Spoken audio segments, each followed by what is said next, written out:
bagaimana cara mengatasi kesulitan keuangan rumah tangga. Sedangkan uang yang dihabiskan tanpa arah akan memenjarakan pikiran. 70% untuk kebutuhan pokok, lalu untuk tabungan atau dana darurat, dan 10%-nya untuk sedekah atau berbagi. Halo teman-teman, ketemu lagi bersama saya Benny Warsita di channel yang selalu menginspirasi, mudah-mudahan ya. Dan tentu saja hari ini saya berharap Anda semua yang nonton video ini akan nonton sampai habis, karena cerita ini cukup menarik bagi kita untuk disimak ya. Dan hari ini Anda sukses, Anda terkabul, Anda menjadi orang yang kuat dan banyak rezeki. Amin ya.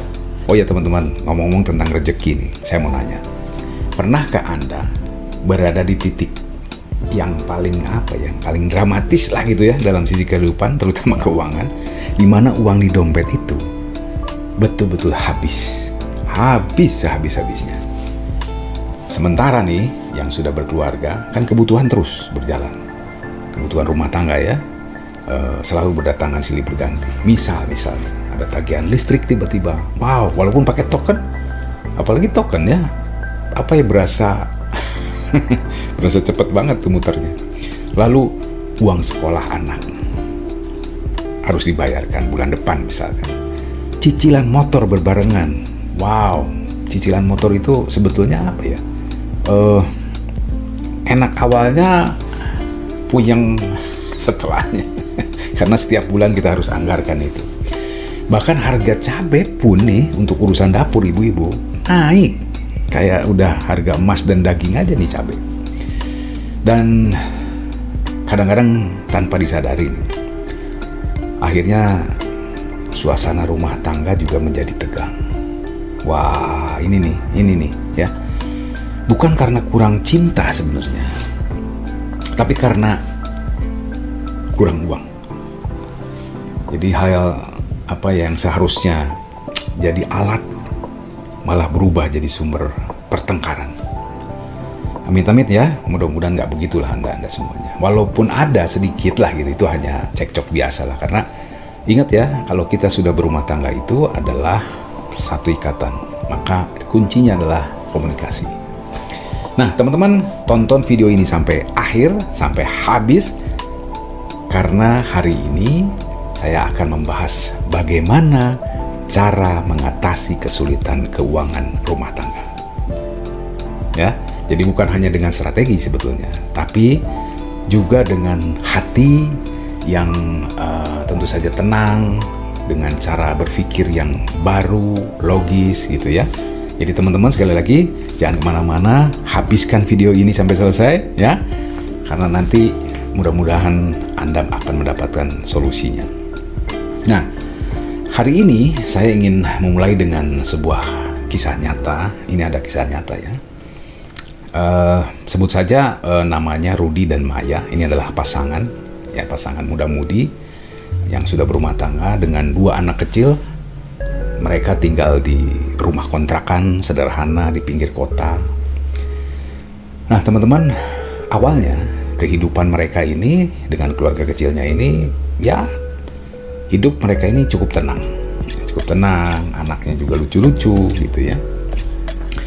Rudy juga bekerja saat itu sebagai karyawan, sedangkan istrinya Maya itu berjualan online kecil-kecilan. Tapi seiring waktu ini berubah pada saat pandemi ya, COVID, itu kurang lebih tahun 2019 akhir 2020 lah ya. Nah, tentu saja imbasnya kepada hal lain ya. Tidak terkecuali pekerjaan Rudy itu dikurangi ya, karena waktu itu kan ada pemberlakuan regulasi dari pemerintah, pekerja itu harus bekerja dari rumah ya kan. Nah itu satu. Yang kedua adalah otomatis ada pemotongan penghasilan ya. Jadi Rudy suaminya bekerja saat itu dikurangi, lalu otomatis penghasilannya juga anjlok separuh. Karena ada teman saya juga yang sudah enak begitu ya, tiba-tiba ada kasus ini, pandemi ini, maka dipotong setengahnya gajinya dan kerjanya dalam 1 minggu itu hanya 3 hari. Nah ini mungkin Rudy juga seperti itu. Nah sementara kebutuhan pokok terutama ini kan naik drastis, bahkan kehidupan ini kan harus berjalan. Maya berusaha bertahan waktu itu dengan jualannya, tetapi juga seiring waktu pembeli pun semakin sepi.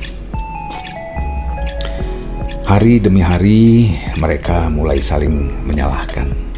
Nah ini ya, Maya merasa Rudy kurang berusaha, ya suaminya. Rudy pun demikian, merasa Maya ini istrinya terlalu boros dalam menggunakan dana ini. Lalu setiap malam pertengkaran itu sering terjadi lah ya. Jadi sudah menjadi pemandangan biasa tuh setiap malam. Bukannya tidur enak, tapi malah pikirannya kemana-mana, akhirnya saling menyalahkan dan akhirnya ribut lah di ranjang tanpa ada solusi. Nah teman-teman, mungkin banyak di antara kita yang juga berada di posisi ini. Kekurangan keuangan keluarga menjadi segala sumber dari stres. Jadi teman-teman, ini betul-betul harus dijaga bagaimana cara kita mengatasi kondisi ini. Otomatis yaitu salah satunya ya kita komunikasi dengan baik, kepala dingin, lalu kita buahkan sebuah solusi gitu bagaimana menanganinya. Dan akhirnya ya ujung-ujungnya kita kan akan kehilangan arah ini kalau selalu begitu. Bukan karena tidak mampu, bukan, tapi karena lupa cara menghadapi masalah dengan hati yang satu. Ya, karena kita sudah berumah tangga. Nah, ini contoh buat anak-anak remaja yang sekarang lagi bucin, yang lagi mau menjelang ke pernikahan, ya harus dipikirkan dari sekarang ini. Ya kita harus sepakat bahwa nanti di depan ketika kita sudah berumah tangga, satu komunikasi baik dan buruknya kita harus terima karena kita sudah menjadi sebuah pasangan ya, terutama dalam hal yang kita ceritakan ini, keuangan ya, betul tak? Nah sebelum mencari solusi keuangan, kita harus berani menyadari sumber masalahnya ya. Memang kita ini seringkali bukan karena penghasilan kecil ya, tapi karena pengeluaran tidak direncanakan. Coba teman-teman perhatikan, berapa banyak dari kita ini yang membeli sesuatu bukan karena kebutuhan, tapi karena ada diskon, ya kan? Jangan salah, diskon ini menggiurkan, tapi harus pakai perhitungan. Atau misalkan karena ingin tampil seperti tetangga, seperti temen, seperti orang lain lah gitu ya. Mereka misalkan pakai baju bagus segala macam, kita juga memaksakan diri dalam tanda kutip bahwa kita sebetulnya belum pas lah, bukan belum mampu ya, belum pas saja karena kondisi keuangan, tapi kita memaksakan diri, ya kan? Sering pasti begitu ya. Nah, manajemen keuangan keluarga ini bukan hanya soal angka, tapi soal disiplin dan kesadaran diri. Coba mulailah dengan mencatat semua pengeluaran ya, dari yang besar sampai yang kecilnya. Misal uang parkir aja ya, tiketnya kan suka ada tuh, tiketnya nggak ada, pulang catat. Memang berat sih ya, artinya untuk orang-orang yang belum terbiasa dengan seperti ini, mencatat kebutuhan sehari-hari dari besar sampai kecil itu sepertinya repot, terus apa sih lah yang mudah aja gitu ya. Padahal sebetulnya kita ini sedang belajar memanage bagaimana supaya kita bisa bertahan, bisa survive dengan kondisi yang ya boleh jadi sedang pas-pasan semuanya. Kita manage. Karena tanpa catatan, kita ini sedang berjalan dalam gelap. Kita nggak tahu sama sekali berapa pengeluaran kita per bulan ini sebetulnya, ya kan? Nah teman-teman, ini ada sebuah yang boleh teman-teman catat, boleh kalau mau belajar ya. Misal setiap gajian datang nih, jadi jangan langsung dihabiskan. Coba buat pos-pos sederhana Misalnya 70% untuk kebutuhan pokok. Lalu 20%-nya untuk tabungan atau dana darurat. Dan 10%-nya seperti yang diajarkan oleh agama kita masing-masing, 10% untuk sedekah atau berbagi. Jadi ada hak orang lain lah, kira-kira begitu ya. Ada hak orang lain, lalu kita juga berbagi, ini kan juga bagus ya, bagus untuk kita ya. Jadi kita, uangnya itu jadi berkah, barokah. Kedengarannya memang sederhana teman-teman, tapi inilah pondasi. Karena uang yang direncanakan akan menenangkan hati. Sedangkan uang yang dihabiskan tanpa arah akan memenjarakan pikiran. Ingat itu ya. Banyak keluarga yang hancur itu bukan karena kekurangan uang sebetulnya, bukan. Tapi karena kekurangan komunikasi. Maka sekali lagi teman-teman, ingat. Kita komunikasikan dengan pasangan kita baik yang baiknya atau yang buruknya. Kita sepakati bahwa ini adalah komunikasi dua arah yang akhirnya menjadi satu. Supaya kita tidak timpang. Yang satu menyalahkan satu, yang satu menyalahkan satu. Seperti yang dilakukan oleh Rudi dan Maya ini. Ketika jatuh, istrinya nyalahin suaminya. Begitupun suaminya nyalahin istrinya. Jadi teman-teman, jangan simpan stres kita sendirian. Enggak ya. Coba bicarakan dengan pasangan baik-baik. Cari tempat untuk kita bisa ngobrol berdua. Tanpa anak ya, ini berdua. Karena ini adalah obrolan sensitif untuk anak-anak yang masih di bawah umur. Lalu duduk bersama. Buka catatan pengeluaran dan rencanakan langkah ke depan seperti apa.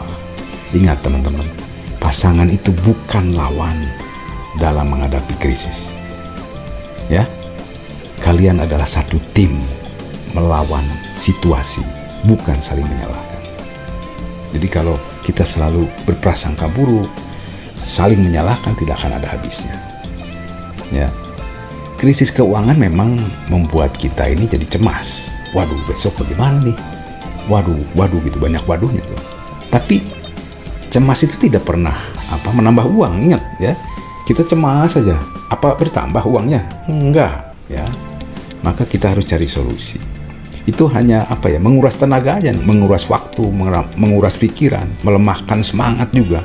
Akhirnya kan jadi duduk termenung, mikir, nggak ada pikiran untuk maju, bagaimana besok, harus bagaimana, itu nggak ada. Karena apa? Karena kita terlalu cemas, ya.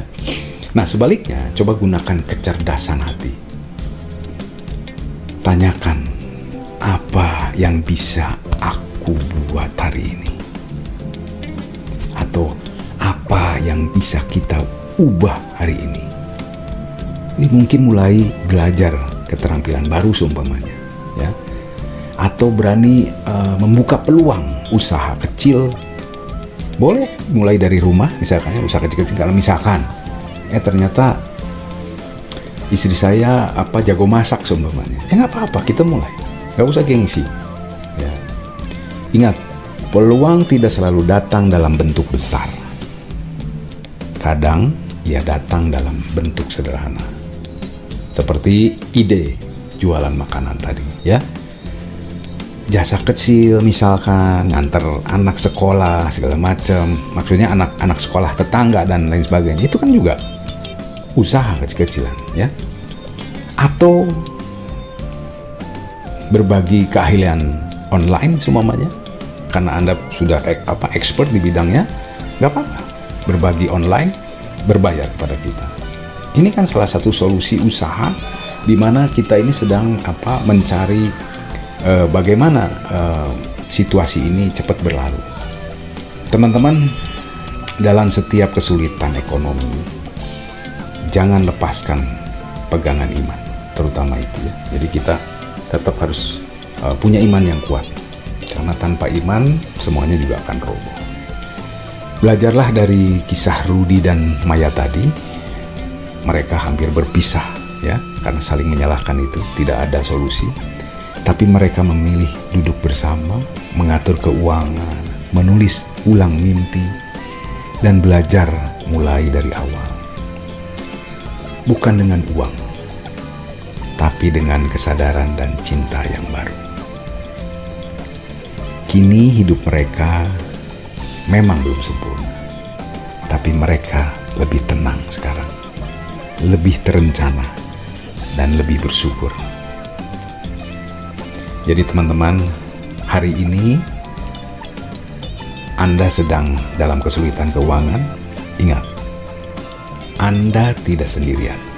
Ya, jadi ingat juga bahwa setiap badai itu pasti berlalu.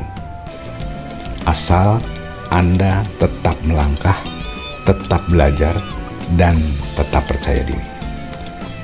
Dan kalau Anda merasa video ini menyentuh dan bermanfaat terutama, coba tulis di kolom komentar, aku mau belajar mengelola keuangan dengan hati yang tenang.